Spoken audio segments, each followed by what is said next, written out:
our Bobby trading, and it's eating pies. And today we're catching up in where are we again, Theo? Castlemaine. Castlemaine. So Castlemaine pies. So we believe this bakery is a good one. I'm just watching the guy that's going to back into you. Yeah, I know. We've got the hot and crusty bakery, and we're about to go in. They're doing a very good job at COVID because there's only allowed three in the shop at once. So I'll go in now, I'll get in the queue, and I got my pie. I got my pie from what I believe is the best bakery in town. Right behind us there, it's in the shop. Let's have a look at the pie. Okay. Got a bit of sauce to have with it. It looks very nice, very nice. It doesn't look on the overcooked side. Have you got a shot of it in the camera there, Theo? Mm-hmm.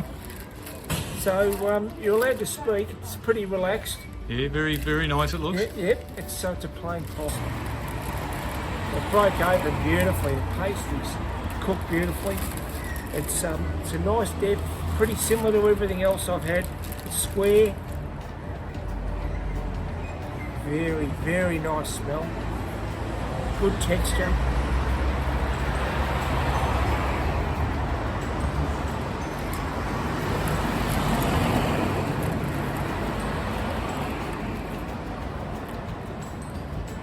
It's a good pie. It's a good pie. It's up there. Probably. Yeah, it's not as, the smell isn't as potent as I'd like it to be, but it's good. Beautiful taste. That's getting a 7. It's a good pie. It's a 7. 7 out of 10. And that's the bakery in Castlemaine. That's it. That's the shop.